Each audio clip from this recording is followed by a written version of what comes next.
നിങ്ങളുടെ കയ്യിൽ ലംസമായിട്ട് നിക്ഷേപിക്കാൻ അല്ലെങ്കിൽ ഒറ്റത്തവണയായിട്ട് നിക്ഷേപിക്കാനായിട്ട് കുറച്ച് പൈസ ഉണ്ടെന്നുണ്ടെങ്കിൽ നിങ്ങൾക്ക് കൺസിഡർ ചെയ്യാൻ പറ്റുന്ന 36 ഓപ്ഷനുകളെ പറ്റിയിട്ടാണ് ഇന്ന് ഈ വീഡിയോയിലൂടെ പറയുന്നത്.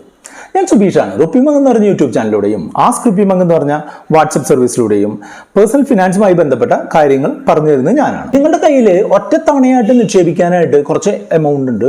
അത് ഉപയോഗിച്ച് നിങ്ങൾക്ക് മന്ത്ലി ഇൻകം ജനറേറ്റ് ചെയ്യാനോ അല്ലെങ്കിൽ അത് തീരുന്ന സമയത്ത് പലിശയോടുകൂടി അല്ലെങ്കിൽ ലാഭത്തോടു കൂടി മുതൽ തിരികെ കിട്ടാനോ സാധ്യതയുള്ള ഒരു സെറ്റ് ഓഫ് കാര്യങ്ങൾ 36 ഡിഫറെൻ്റ് ഓപ്ഷനുകളാണ് നിങ്ങൾക്ക് ഇതിലൂടെ പറഞ്ഞു തരാണ്ട് പോകുന്നത്.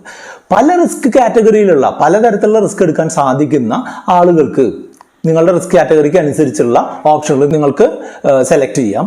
എപ്പോഴും നിങ്ങൾ മനസ്സിലാക്കേണ്ടത് എന്താണെന്ന് വെച്ചാൽ നമ്മൾ റിസ്ക് കൂടിയ തരത്തിലുള്ള നിക്ഷേപങ്ങളിൽ ഇൻവെസ്റ്റ് ചെയ്യുമ്പോൾ നമുക്ക് റിട്ടേണും കൂടുതൽ കിട്ടാനുള്ള സാധ്യതയുണ്ട്. പക്ഷേ റിസ്ക് കൂടിയ തരത്തിലുള്ള നിക്ഷേപങ്ങളിൽ കുറച്ച് കാലത്തേക്ക് നിക്ഷേപിച്ച് കഴിഞ്ഞാൽ ഉണ്ടാകുന്ന പ്രശ്നം എന്താണെന്ന് വെച്ചാൽ നമ്മൾക്ക് നഷ്ടസാധ്യത അതിനനുസരിച്ച് കൂടും.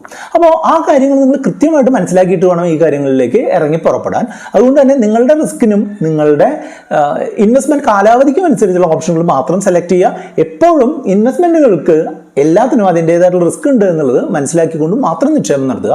അപ്പോൾ ആ 36 ഓപ്ഷനുകളിലേക്ക് പോകും. ഒന്നാമത്തെ സെറ്റ് ഓഫ് നിക്ഷേപങ്ങൾ എന്ന് പറഞ്ഞിട്ടുണ്ടെങ്കിൽ ഫിക്സഡ് നിക്ഷേപങ്ങളാണ്, ഫിക്സഡ് ഡെപ്പോസിറ്റുകളാണ്. ഫിക്സഡ് ഡെപ്പോസിറ്റ് എന്ന് പറഞ്ഞിട്ടുണ്ടെങ്കിൽ ബാങ്കുകളിലുള്ള ഫിക്സഡ് ഡെപ്പോസിറ്റ്, പോസ്റ്റ് ഓഫീസുകളിലുള്ള ഫിക്സഡ് ഡെപ്പോസിറ്റ്, ട്രഷറിയിലുള്ള ഫിക്സഡ് ഡെപ്പോസിറ്റ്, ASFയിലുള്ള ഫിക്സഡ് ഡെപ്പോസിറ്റ്, അല്ലെങ്കിൽ മറ്റുള്ള ധനകാര്യ സ്ഥാപനങ്ങളിലുള്ള ഫിക്സഡ് ഡെപ്പോസിറ്റ്. ഇത്തരം കാര്യങ്ങളുടെ ഗുണം എന്താണെന്ന് വെച്ചാൽ നമ്മൾ ഒറ്റ തവണയായിട്ട് ഒരു പൈസ കൊണ്ടുവരുന്നു, അത് ഇത്ര കാലത്തേക്ക് നിക്ഷേപിക്കുന്നു എന്ന് പറയുന്നു. അതിനൊരു നിശ്ചിത ശതമാനം പലിശ അവർ തരുന്നു. സമയത്തിന്റെ അവസാനം നമുക്ക് പലിശയും മുതലും അടക്കം തിരിച്ചു തരുന്നു. ചില സിറ്റുവേഷനിൽ ഓരോ മാസവും നിങ്ങൾക്ക് പലിശ തിരികെ എടുക്കാനുള്ള ഓപ്ഷൻ തരുന്നുണ്ട്. അപ്പോൾ നിങ്ങൾക്ക് ഓരോ മാസത്തിലും പലിശ വേണ്ട രീതിയിലോ അല്ലെങ്കിൽ അവസാനം മുതലും പലിശയും അനുസരിച്ച് തിരിച്ച് കിട്ടുന്ന രീതിയിലോ നിങ്ങൾക്ക് ഇൻവെസ്റ്റ് ചെയ്യാവുന്നതാണ്. അപ്പോൾ ബാങ്കുകളിലൊക്കെ ഇപ്പോൾ ഉള്ള പലിശ എന്ന് പറഞ്ഞിട്ടുണ്ടെങ്കിൽ ഒരു ആവറേജ് ഒരു 4.5 മുതൽ 5.5 വരെ ശതമാനമാണ് നല്ല ബാങ്കുകളിലൊക്കെ ഇപ്പോൾ ഡെപ്പോസിറ്റുകൾക്ക് 1 വർഷത്തേക്കൊക്കെയുള്ള പലിശ ഉള്ളത്. നിങ്ങൾ KSFE പോലുള്ള സ്ഥാപനങ്ങളിലാണെന്നുണ്ടെങ്കിൽ ഇപ്പോൾ 6.25% പലിശയുള്ളത്. ഏറ്റവും സേഫ് ആയിട്ടുള്ള ഡെപ്പോസിറ്റുകൾ പ്രൊവൈഡ് ചെയ്യുന്നത് പോസ്റ്റ് ഓഫീസുകളിലാണ്. പോസ്റ്റ് ഓഫീസുകളിൽ ഇൻട്രസ്റ്റ് കുറച്ച് കുറവാണ്, സേഫ്റ്റി കൂടുതലാണ് എന്നുള്ളത് നിങ്ങൾക്ക് എല്ലാവർക്കും. പോസ്റ്റ് ഓഫീസുകളിൽ 1, 2, 3 വർഷത്തേക്കുള്ള നിക്ഷേപങ്ങൾക്ക് 5.5%, 5 വർഷത്തേക്കുള്ള നിക്ഷേപത്തിന് 6.7%. ഈ പോസ്റ്റ് ഓഫീസുകളിലെ 6.7% കിട്ടുന്ന 5 വർഷത്തെ ഡെപ്പോസിറ്റുകളിൽ നിക്ഷേപിക്കുന്ന തുകയ്ക്ക് ടാക്സ് ഇളവ് ഉണ്ട് എന്നുള്ളതും കൂടെ നിങ്ങൾ മനസ്സിലാക്കുക. അതിൽ നിക്ഷേപിക്കുന്ന തുക ATC ബെനിഫിറ്റിന് വേണ്ടിയിട്ട് നമുക്ക് കൺസിഡർ ചെയ്യാൻ പറ്റുന്ന ടാക്സ് എക്സംഷനുള്ള തരത്തിലുള്ള നിക്ഷേപങ്ങളാണ്. വലിയ രീതിയിൽ പ്രൊമോട്ട് ചെയ്തിട്ടുള്ളതാണ് കേരള സംസ്ഥാന ട്രഷറി. ഇപ്പോൾ അവിടെ 7.5% ഈ വീഡിയോ ഷൂട്ട് ചെയ്യുന്ന സമയത്ത്. നമ്മൾ പേഴ്സണലി നമ്മുടെ ഫാമിലി പോർട്ട്ഫോളിയോയിൽ വളരെ വലിയൊരു എമൗണ്ട് ട്രഷറികളിൽ ഫിക്സഡ് ഡെപ്പോസിറ്റ് ചെയ്തിട്ടുണ്ട്. അതിനെപ്പറ്റി നമ്മൾ കുറച്ചധികം വീഡിയോസ് ചെയ്തിട്ടുണ്ട്. അതിൻ്റെ ലിങ്ക് നിങ്ങൾക്ക് ഐ ബട്ടണിൽ കാണാം. അതോടൊപ്പം തന്നെ നിങ്ങൾക്ക് ഇതിൻ്റെ ഡിസ്ക്രിപ്ഷനിലായിട്ട് ലിങ്ക് കൊടുക്കാം. അപ്പോൾ ഫിക്സഡ് ഡെപ്പോസിറ്റുകൾ എന്ന് പറഞ്ഞിട്ടുണ്ടെങ്കിൽ നമ്മൾ ബാങ്കുകൾ പോലുള്ള സ്ഥാപനങ്ങളിൽ ഒരു നിശ്ചിത കാലയളവിലേക്ക് ഒരു നിശ്ചിത പെർസെൻറ്റേജ് പറഞ്ഞുകൊണ്ട് നിക്ഷേപിക്കുന്ന സേഫ് ആയിട്ടുള്ള നിക്ഷേപങ്ങളാണ്. ഇത് കൂടാതെ കുറച്ചുകൂടെ റിസ്ക് കൂടിയ തരത്തിലുള്ള എന്നാൽ റിട്ടേൺ കൂടുതൽ തരാൻ സാധ്യതയുള്ള 2 കാര്യങ്ങളും കൂടെ ഉണ്ട്. ഒരു 10% റേഞ്ചിലൊക്കെ റിട്ടേൺ തരാൻ സാധ്യതയുള്ള 2 നിക്ഷേപങ്ങളാണ് മൾട്ടി സ്റ്റേറ്റ് കോപ്പറേറ്റീവ് സൊസൈറ്റികൾ, സാധാരണ കോപ്പറേറ്റീവ് സൊസൈറ്റികൾ, അതുപോലെ നിധി കമ്പനി. ഓരോ ബാങ്കിനും അല്ലെങ്കിൽ നിധി കമ്പനിക്കും അല്ലെങ്കിൽ കോപ്പറേറ്റീവ് ബാങ്കിനും ഒക്കെ അവിടുത്തെ ലോക്കൽ സാഹചര്യങ്ങളൊക്കെ അനുസരിച്ചുള്ള റിസ്കുകളുണ്ട്. അതുകൊണ്ട് തന്നെ എല്ലാ ബാങ്കുകളും എല്ലാ കോപ്പറേറ്റീവ് ബാങ്കുകളും എല്ലാ നിധി കമ്പനികളും നല്ലതാണ് എന്നുള്ള തെറ്റിദ്ധാരണയിൽ ഒരിക്കലും പോകാൻ പാടില്ല. അവിടെ നമ്മൾ നിക്ഷേപിച്ചു കഴിഞ്ഞാൽ പണത്തിന് ഒരു ഉയർന്ന പലിശ കിട്ടുമെങ്കിലും നമുക്ക് നഷ്ടസാധ്യത കൂടുതലുണ്ട് എന്ന് മനസ്സിലാക്കിക്കൊണ്ട്, റിസ്ക് കൂടുതലുണ്ട് എന്ന് മനസ്സിലാക്കിക്കൊണ്ട് മാത്രം നിങ്ങൾ അത്തരം സ്ഥാപനങ്ങളെ സമീപിക്കുക. അതിൻ്റെ ഡീറ്റെയിൽസ് നമ്മൾ മറ്റൊരു വീഡിയോ ആയിട്ട് ചെയ്തിട്ടുണ്ട്. അത് നിങ്ങൾക്ക് ഇവിടെ ഐ ബട്ടണിൽ കാണാനായിട്ട് സാധിക്കും. ഫിക്സഡ് ഡെപ്പോസിറ്റുകളേക്കാൾ ഉയർന്ന നേട്ടം തരുന്ന 2 നിക്ഷേപങ്ങളാണ് ബോണ്ടുകളും NCDകളും. ബോണ്ട് എന്ന് പറഞ്ഞിട്ടുണ്ടെങ്കിൽ ഒരു കമ്പനിയോ ഒരു ബാങ്കോ മറ്റെന്തെങ്കിലും ധനകാര്യ സ്ഥാപനമോ അവരുടെ ഒരു പ്രത്യേക സ്കീമിന് വേണ്ടിയിട്ട്, അവരുടെ ഒരു പ്രത്യേക ആവശ്യത്തിന് വേണ്ടിയിട്ട് കുറച്ച് പൈസ ആളുകളിൽ നിന്ന് കളക്ട് ചെയ്യുകയും അത് ഉപയോഗിച്ച് അവർ ലോണുകളോ മറ്റുള്ള ബിസിനസ്സോ നടത്തുകയോ ചെയ്യുന്നതിനെയാണ് ഈ ബോണ്ടുകൾ എന്ന് പറയുക. ബോണ്ടുകൾ രണ്ട് തരത്തിലുള്ള ബോണ്ടുകളുണ്ട്. ലിസ്റ്റഡ് ആയിട്ടുള്ള ബോണ്ടുകളുണ്ട്, അൺലിസ്റ്റഡ് ആയിട്ടുള്ള ബോണ്ടുകളുണ്ട്. ലിസ്റ്റഡ് ആയിട്ടുള്ള ബോണ്ട് എന്ന് പറഞ്ഞിട്ടുണ്ടെങ്കിൽ സ്റ്റോക്ക് മാർക്കറ്റിൽ അത്തരം ബോണ്ടുകൾ ലിസ്റ്റ് ചെയ്യും. അപ്പോൾ നമുക്ക് അവിടെ നിന്ന് അത് വിൽക്കാനായിട്ടുള്ള ആളുണ്ടെങ്കിൽ വാങ്ങാനും അത് വാങ്ങാനുള്ള ആളുണ്ടെന്നുണ്ടെങ്കിൽ വിൽക്കാനും സാധിക്കും. അത്തരം ലിസ്റ്റഡ് ആയിട്ടുള്ള ബോണ്ടുകളുണ്ട്. മറ്റു ചില ബോണ്ടുകൾ അൺലിസ്റ്റഡ് ബോണ്ടുകളാണ്. അൺലിസ്റ്റഡ് ബോണ്ടുകളുടെ പ്രത്യേകത എന്താണെന്ന് വെച്ചാൽ നമ്മൾക്ക് സ്റ്റോക്ക് മാർക്കറ്റ് മുഖേന വാങ്ങാനോ വിൽക്കാനോ സാധിക്കില്ല. അത് ഇഷ്യൂ ചെയ്യുന്ന സമയത്ത് വാങ്ങാം, അല്ലെങ്കിൽ അത് അവസാനിക്കുന്ന സമയത്ത് വിൽക്കാം. അങ്ങനെയുള്ള ബോണ്ടുകളാണ് അൺലിസ്റ്റഡ് ബോണ്ടുകൾ സാധാരണഗതിയിൽ കണ്ടിട്ടുള്ളത്.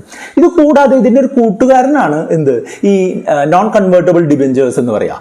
അതായത് ഷെയർ ആക്കി മാറ്റാൻ സാധിക്കാത്ത നിക്ഷേപങ്ങളെയാണ് NCDകൾ എന്ന് സാധാരണഗതിയിൽ പറയാം. ഇതും സാധാരണ ബാങ്കുകളും ധനകാശ സ്ഥാപനങ്ങളും ഒക്കെയാണ് ഇഷ്യൂ ചെയ്യാറുള്ളത്. ഇതിന് സാധാരണഗതിയിൽ ഒരു 7.5% മുതൽ ഒരു 12% വരെയുള്ള ഇൻട്രസ്റ്റ് റേറ്റ് ആണുള്ളത്. ബോണ്ടുകളും ഡിബെഞ്ചറുകളും വാങ്ങുമ്പോൾ നിങ്ങൾ ശ്രദ്ധിക്കേണ്ട ഒരു കാര്യം എന്താണെന്ന് വെച്ചാൽ ഈ സ്ഥാപനങ്ങളുടെയും ഈ ബോണ്ടുകളുടെയും ക്രെഡിറ്റ് റേറ്റിംഗ് നിങ്ങൾ ശ്രദ്ധിക്കണം. അതായത് അവരുടെ ഒരു തിരിച്ചു തരാനുള്ള കഴിവ് അതിനെ സൂചിപ്പിക്കുന്നതാണ് ഈ ക്രെഡിറ്റ് റേറ്റിംഗ്. ഏറ്റവും നല്ല ക്രെഡിറ്റ് റേറ്റിംഗ് എന്ന് പറഞ്ഞിട്ടുണ്ടെങ്കിൽ AAA ആണ്. അപ്പോൾ അതുപോലെ തൊട്ട് താഴെയുള്ള റേറ്റിംഗ് AA ആണ്. അപ്പോൾ ഈ AAAയോ AA ആയിട്ടുള്ള ക്രെഡിറ്റ് റേറ്റിംഗുള്ള ബോണ്ടുകളും NCDകളും മാത്രം ചൂസ് ചെയ്യുന്നതായിരിക്കും ഒരു സേഫ്റ്റി ആസ്പെക്റ്റിൽ നല്ലത്. അതേസമയം തന്നെ ഉയർന്ന ഒരു നേട്ടം വേണം എന്ന് ചിന്തിക്കുന്ന ആളുകൾക്ക് Aയോ BBയോ ഒക്കെ ആയിട്ടുള്ള താഴ്ന്ന നിലവാരത്തിലുള്ള ക്രെഡിറ്റ് റേറ്റിംഗ് ഉള്ള ബോണ്ടുകൾ മേടിക്കാം. അതിന് കൂടുതൽ ഇൻട്രസ്റ്റ് കിട്ടാനുള്ള സാധ്യതയുണ്ട്. പക്ഷേ അവിടെ കൂടിയ ഇൻട്രസ്റ്റ് എന്ന് പറഞ്ഞിട്ടുണ്ടെങ്കിൽ നമ്മൾക്ക് റിസ്കിനുള്ള ഒരു പ്രീമിയം ആണെന്ന് മനസ്സിലാക്കണം. അതുകൊണ്ട് നഷ്ടസാധ്യത കൂടുതലായിരിക്കും ഈ BBC ഒക്കെ ആയിട്ടുള്ള ബോണ്ടുകൾക്ക് വരാനുള്ള സാധ്യത. ബോണ്ടുകളിൽ മറ്റൊരു പുതിയൊരു കാറ്റഗറി വന്നിട്ടുള്ളതാണ് വിൻവെൽത്തിന്റെ ബോണ്ടുകൾ. വിൻവെൽത്തിന്റെ ബോണ്ടുകളുടെ പ്രത്യേകത എന്താണെന്ന് വെച്ചാൽ വെറും 1000 രൂപ മുതൽ വിൻവെൽത്ത് എന്ന് പറഞ്ഞിട്ടുള്ള കമ്പനി മറ്റുള്ള NCDകളിലും ബോണ്ടുകളിലും ഒക്കെ ഇൻവെസ്റ്റ് ചെയ്യാനുള്ള ഓപ്ഷൻ തരികയാണ് ചെയ്യുന്നത്. അപ്പോൾ ഈ വിൻവെൽത്ത് നമ്മളിപ്പോഴുള്ള സാധാരണ ആളുകളിൽ നിന്ന് പൈസ പൂൾ ചെയ്യുകയും അത്തരം ബോണ്ടുകളും NCDകളും വാങ്ങാനായിട്ട് നമ്മളെ ഹെൽപ്പ് ചെയ്യുകയാണ് ചെയ്യുന്നത്. അപ്പോൾ ചെറിയ ടോക്കൺ സൈസിലുള്ള 1000 രൂപ 10,000 രൂപയൊക്കെ ടോക്കൺ സൈസിലുള്ള ബോണ്ടുകൾ എളുപ്പത്തിൽ വാങ്ങാൻ പറ്റുന്ന ഒരു ഓപ്ഷനാണ് വിൻവെൽത്തിലുള്ളത്. വളരെ ഗംഭീരമായിട്ടുള്ള പ്രോഡക്റ്റുകളാണ് അവർ പ്രൊവൈഡ് ചെയ്യാറുള്ളത്.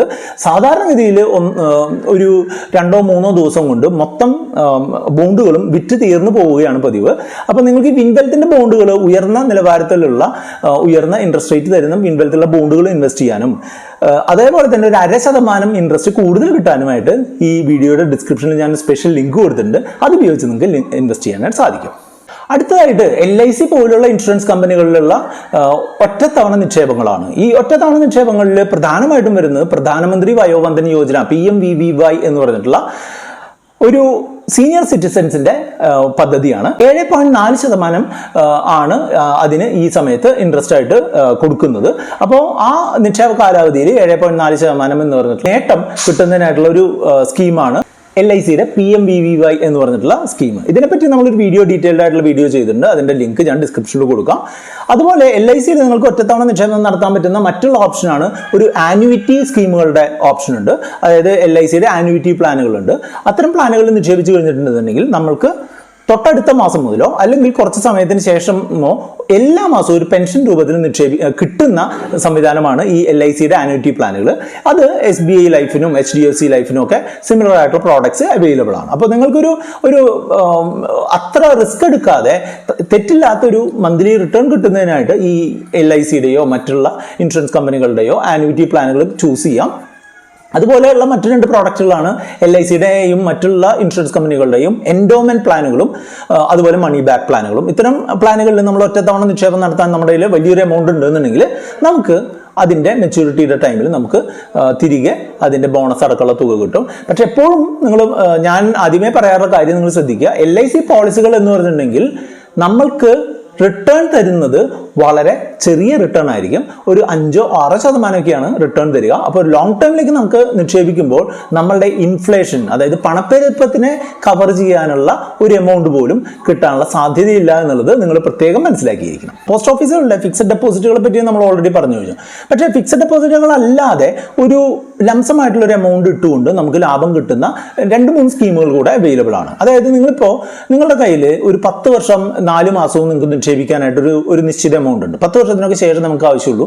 ആ എമൗണ്ട് ഡബിൾ ചെയ്യണമെന്നുണ്ടെങ്കിൽ കിസാൻ വികാസ് പത്ര എന്ന് പറഞ്ഞിട്ടുള്ള വളരെ നല്ലൊരു സ്കീമുണ്ട്. 6.9% കോമ്പൗണ്ടിങ് രീതിയിൽ ഉള്ള ബെനിഫിറ്റ് വഴി 10 വർഷവും 4 മാസവും കൊണ്ട് ഡബിൾ ആവുന്ന സ്കീമാണ് കിസാൻ വികാസ് പത്ര.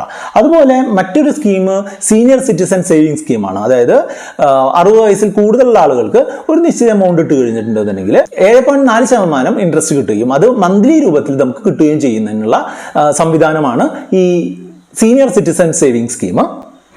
അതുപോലെ സാധാരണ ആളുകൾക്ക് മന്ത്ലി ആയിട്ടുള്ള ഒരു വരുമാനം ഒറ്റ തവണ നിക്ഷേപത്തിൽ നിന്ന് കിട്ടണമെന്നുണ്ടെങ്കിൽ പോസ്റ്റ് ഓഫീസിലുള്ള സ്കീമിന്റെ പേരാണ് മന്ത്ലി ഇൻകം സ്കീം. അത് നിക്ഷേപിച്ച് കഴിഞ്ഞിട്ടുണ്ടെന്നുണ്ടെങ്കിൽ നിങ്ങൾക്ക് 6.6% ആനുവൽ ഇൻട്രസ്റ്റ് ഓരോ മാസവും നിങ്ങൾക്ക് കിട്ടുന്നതായിരിക്കും. അപ്പം ഒരു സീനിയർ സിറ്റിസൺ ആണെന്നുണ്ടെങ്കിൽ സീനിയർ സിറ്റിസൺ സേവിംഗ് സ്കീം ഉപയോഗിച്ച് കഴിഞ്ഞാൽ ഒരു 0.8% കൂടുതലുണ്ട്.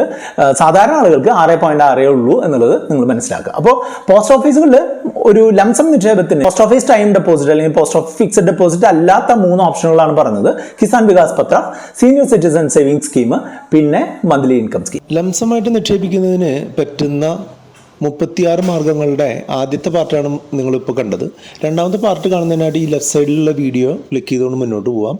ഇതുമായിട്ട് എന്തെങ്കിലും സംശയങ്ങളുണ്ട് എന്നുണ്ടെങ്കിൽ നിങ്ങൾക്ക് നമ്മുടെ വാട്സപ്പ് നമ്പറായിട്ടുള്ള 8848030018 കോൺടാക്ട് ചെയ്യാം. ലൈക്ക് ചെയ്യാനും കമൻറ്റ് ചെയ്യാനും കൂട്ടുകാരുമായി ഷെയർ ചെയ്യാനും മറക്കരുത്.